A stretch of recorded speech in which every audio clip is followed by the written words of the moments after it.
I really like to freeze blackberries because it makes them so easy to use later.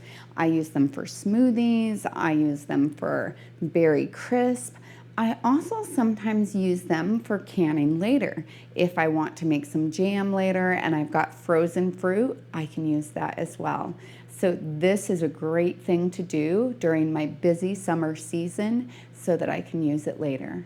I'll begin by washing off all of my blackberries to get them clean. I then take them and put them on a silicone mat that's on a baking tray, and I try and space them out on here.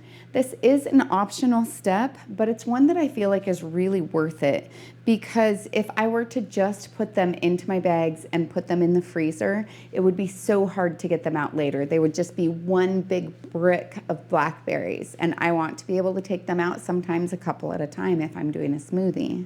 The reason I don't want them to touch is because if they're touching, they may stick to each other, especially since they're wet still from being washed. Now I'll place these in my freezer for 4 hours so they can get frozen through. Before I pull my blackberries out of the freezer, I'll label my bag because it's so much easy to label it when there's nothing in it, and I don't want them to have a chance to thaw before I put them in the bag, so I'll pull those out at the last minute. So I'll write both blackberries and the month and the year. You could do the day if you wanted to, but for me, I feel like that's unnecessary. This is good enough. And then I open my bag, and I've found the best way to do it is to flip over that top edge. It kind of holds open the bag as well as keeping any of the juices from getting on that top portion.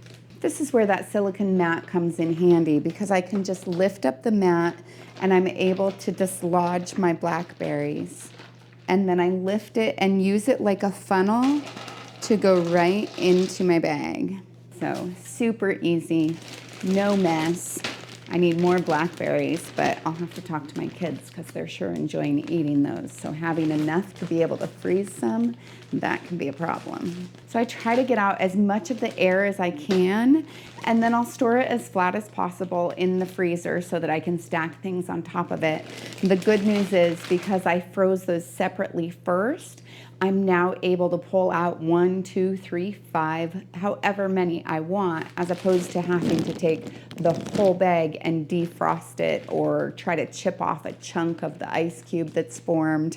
This is a far superior method to do.